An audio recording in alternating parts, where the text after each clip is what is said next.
both really well-known guys in the UK scene. Alex de Souza's been a black belt for about forever and very experienced. And I imagine this is going to be, don't let age fool you. This is going to be high-paced.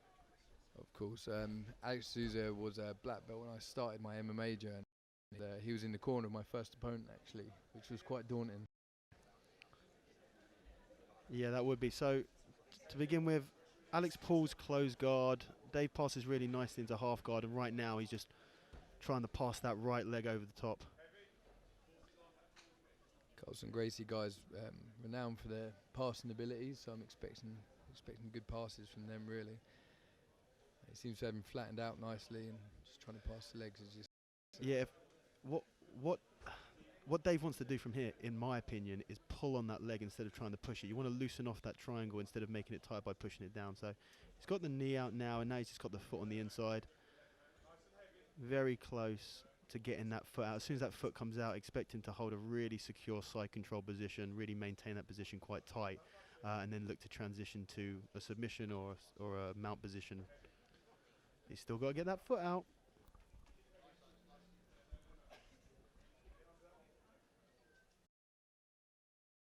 Alex looking to transition to a deep hard position now. Yeah, and then this is all. You've always got this choice as well. When you're in that half guard position, the legs are entangled. You can start attacking the legs, which is Dave looked to transition to. Obviously, he wasn't happy with how the half guard game was going, and now he's put himself in a position where he is defending a twisting footlock that Alex is putting on him. Dave's very comfortable with footlocks. I've seen him a few times finish fights with footlocks. Expecting something special from the footlock game from him. Alex has got a great guard, as we've seen before, so who knows what will happen from here. Looks like that they are now stuck in my favourite position, 50-50 guard. Alex threatening with the toe hold there. It's a bit of an awkward angle to see from here, but yeah, the problem with going for a twisting footlock from 50-50 guard is that you don't really have the angle to twist around and get all of the weight behind it. So he really needs to turn in almost into a knee bar position if he wants to actually get any torque on that foot. Did hear that Alex got to go for a flight to Madrid, is that right? Oh, Dave got the foot. It doesn't look like it's on, but he needs to adjust his position a little bit. Alex is doing everything right. He's putting himself in. He's staying tight. That could be on. Alex looking pretty relaxed in the position, but Dave's holding on for it for a while, which means that he definitely thinks it's possible that he's going to get it. Yeah. Solid advice from Dickie. Alex signalling something to the crowd too. I have no idea what that is. Any ideas? 2 points, no points here, is there? Oh yeah, it might be 2 points. Yeah. You can take the point. You can take a guy out of the point game, but you can't take the points out of the guy. True words. True words. Always spoken, because that's complete rubbish. So Alex actually passed the guard now.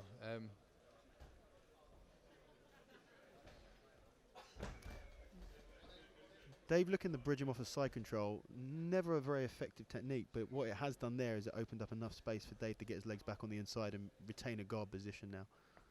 So this is interesting. We started the fight, Alex was in underneath in his closed guard, and now Dave's on his back in guard, so you kind of get to see a little bit of the bottom game and top game from both guys, even within the first 4 minutes here.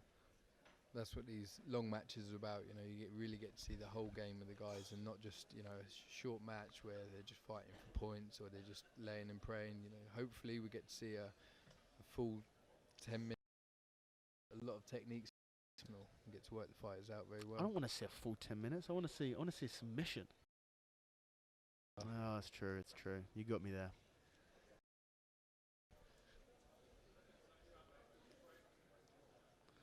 So now Alex on top in half guard. Same position as Dave was in earlier in the fight. He's vying the legs. He's got the lapel control, but he's not really doing anything with it. I think he's more worried about Dave's lapel choke here. Yeah, the big difference between the half guard position between what Dave's doing now and what Alex was doing is that Dave's got that knee shield with the other leg. He's setting something up with the collar.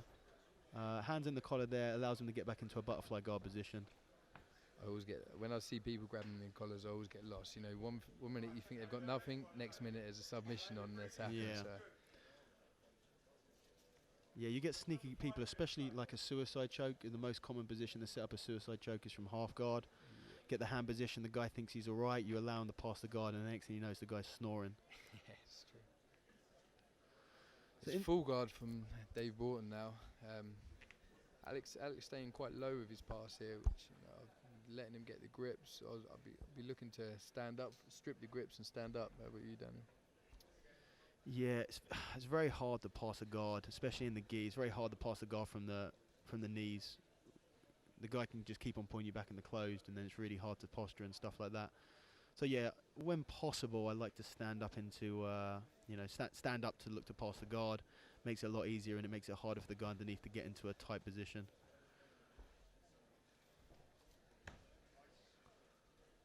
Not that much movement going on so far in this fight, but really, really active. There's a lot of tiny, small details where they're exchanging a lot of grip fighting, which you're always going to have when you're having two technical black belts in a gi match. You're going to have a lot of grip fighting and stuff like that. So constant action. No one's, which I guess you get from these sub-only matches. Yeah, you get, especially with these two, they've got a lot of knowledge, and you're going to get a very methodical type game plan with the playing from guard, half guard, open guard now. He's got like a shallow. Dave's got a shallow hook guard on Alex now. From here, you can use it to sweep. Use it. I can't see Dave rolling underneath for omoplata or stuff like that, but yeah, just a lot of grip fighting from these guys.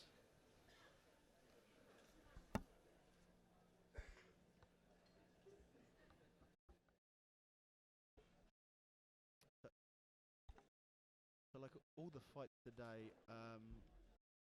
if this does go the distance, it will be going to an EBI overtime. So we are going to get a definitive winner regardless. There's 3 minutes left of the match now. So it doesn't look like there's going to be a submission in regulation time, if I'm honest with you. They both just seem a little bit too clued into what's going on with the transitions of the pass and the grip fighting. So I think the closest we got was Dave's footlock attempt on Alex, and even that probably wasn't that close. So I think this is very likely going to go to EBI overtime, which is very interesting in the gi, because obviously Eddie Bravo himself at the EBI Invitational only does it no gi, where it's quite slippery. The positions that you're starting in, it's quite hard to hold on to them. But in the gi, you're going to have a lot more options from the back position, and indeed from the armbar position as well, both offensively and defensively. So I don't think I've actually seen EBI overtime done in the gi yet, so I'm almost quite interested to see how that would look. Daniel, you actually had some experience in the EBI rule set as well, I hear. I have had some experience in the EBI rule set. Not a. You can hear Alex's coach giving him some excellent advice with, "Come on, Alex, you have a plane to catch," which is his main concern now. You've got to find out as an athlete. You've got to find out what's motivating your fighter, and in this case, the fact that he has a plane to catch in about an hour and a half could be very good motivation that Alex to actually do something. Get on that plane. But yeah, you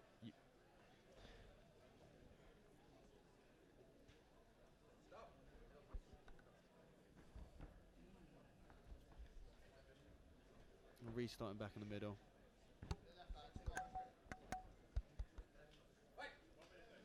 Yeah, you were saying about my experience with EBI overtime. A highly negative experience was my EBI overtime. I was alright in the regulation time. By the time it got to EBI overtime, I was a little bit knackered and did not go my way. But yeah, it's definitely an interesting rule set, and pretty much the main one that people like to use to try and still have the sub-only format during regulation time, but not end with a draw or have to have a subjective decision victory. As we say that, some nice movement with the hips as Alex de Souza passes into mount. There's 30 seconds left. Dave's in a really bad position now, but with 30 seconds left, he doesn't have long to survive.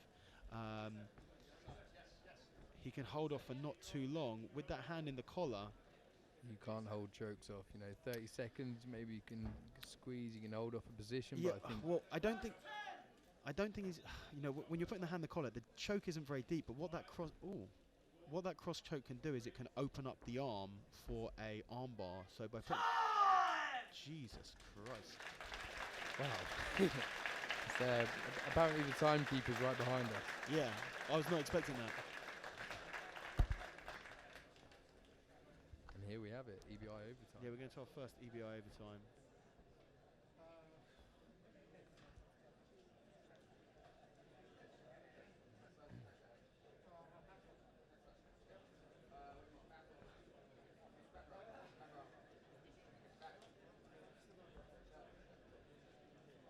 So we're going into EBI overtime now, and this really shows the fighter's conditioning going into these extra minutes, and also gives us an example to see how aggressive they are from these positions. Yeah, for people who don't know how the Eddie Bravo overtime works, they take turns starting in bad positions. The two positions that they go from is from the back position with a seatbelt control or over-under control, as you see here, or they can go from a spiderweb armbar position, and it's up to the person who's attacking to decide which position they go to. Then the opponent who is defending looks to escape, the opponent who's attacking looks to submit. If the guy escapes, okay, well, as we're saying this, we might not have to worry about that. Alex has a nice armbar set up here. The problem is he's belly down. He needs to really be looking to try and continue the roll and get onto his back if he wants to get the leverage to try and finish this. You can see that his hips are coming down to the floor. He's trying to roll Dave over the top. Dave's being smart. Dave's going for a sneaky footlock. I don't see that working, to be honest with you, but by putting his knee on the foot there, he stops a lot of the control and the pressure that Alex can be applying with that bottom leg. So to roll under him is really going to be hard with his head that far out. You know, I usually try and tuck my head under their hips and get their balance out of a line, then I can really roll him. But okay, he's on his back now. The question is, does he have the armbar, and is Dave able to stack him and pull that arm out? so where would you class a escape from the actual back position? You know, once he's escaped the submission, he attacked from the back, or say it again. Where? Yeah, so he's escaped. Okay, he's now, escaped now. Yeah, no, you've got to escape from the submission before it's classed as an escape, which makes sense. Okay. So now it's Dave's turn. So however long that took for Dave to escape, if Alex can escape faster, then he's going to have the advantage. They're going to do 3 rounds of this, and if nobody submit... Okay, so this is interesting. So Dave is deciding to go from the spiderweb armbar position instead of going from the back position. Now, in no-gi, it's pretty much...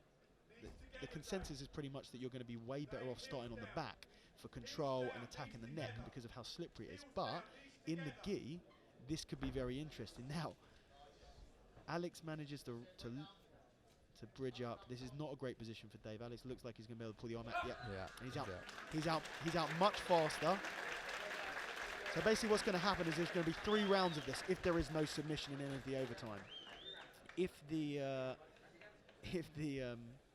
If after 3 rounds there's no submission, then it will be the fastest combined escape time. So right now, Dave took longer to escape than Alex did, which means that Alex has the advantage going into this round. But he could pull it back. Absolutely. At any time, you know, if Dave escapes really quickly now and then can hold Alex for a long time, or if at any point one of them manages, Dave manages to get a submission and Alex can't submit, then he'll instantly win.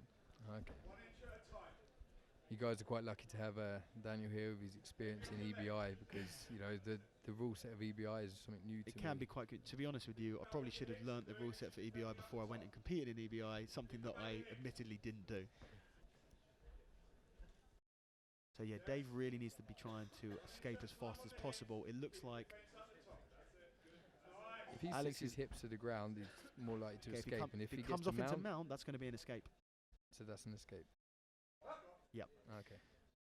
Which was pretty fast. Yeah. So Alex obviously, and this is the thing about learning the rules. Alex didn't realise that coming to mount was the end of the match. With the end of the overtime for him. So now, what Dave, Simon Hayes is in the corner over there of Dave Broughton, and really wants to do right now, if I was Dave, just hold on for as long as physically possible. So he has the ability to put Alex on the back foot now by holding him for a long time. The problem is, look, Alex has come off to the side. Dave is going to look to, if he comes to mount or comes to side control, he needs to get back to the back position, or Ollie's going to call it. Is this a head and arm choke? Would you give us a head? He's going to call it now. So, again, Alex escapes faster than Dave did. Right now, he's essentially 2 rounds up. Either Dave needs to hold Alex for Dave needs to escape quickly and then hold Alex for a really long time, Or submit. submit him on the next. The second part. Okay, so this is good. He's turned to the side. He just wants to turn in, force Alex. Yeah, this is good. Force him to mount. Force side Alex to control mount anywhere. or go into his guard. He needs to just everything he's got Turn now in. to get out of this position and escape. He needs to be fast on this to give himself the best chance of just being able to hold the back position and then win on the overtime.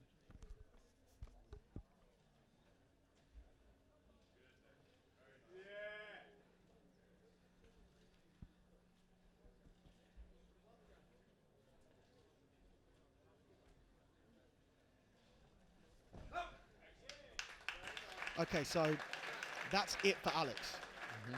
Alex is definitely up on the escape time now.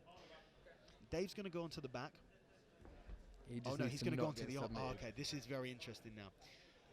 This is the question. Do you go for the back and just try and hold on for as long as physically possible, or do you go for the arm and try and get the submission? If he gets a submission now, he will instantaneously win this match. But if Alex can escape, you know, I would say that Alex is probably a minute up on the escape time. If he can escape within a minute, then he will win this match. Dave needs to submit from here, or he needs to hold for a long time.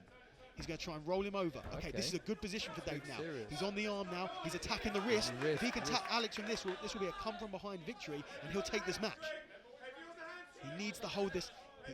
He cannot lose this position. He doesn't. He's not hooked in on the arm. He's not hooked on. By attacking that wrist position, he gave up the arm, and he allowed Alex. He put everything he had into that wrist. It's a risk, it's a risk you've got to take. Sometimes you can sit there all day in a position and hope to win by that, or just go for it. Yeah, and he went for it. Ladies and gentlemen, before we get the result, would you please give it up for your two black belts here?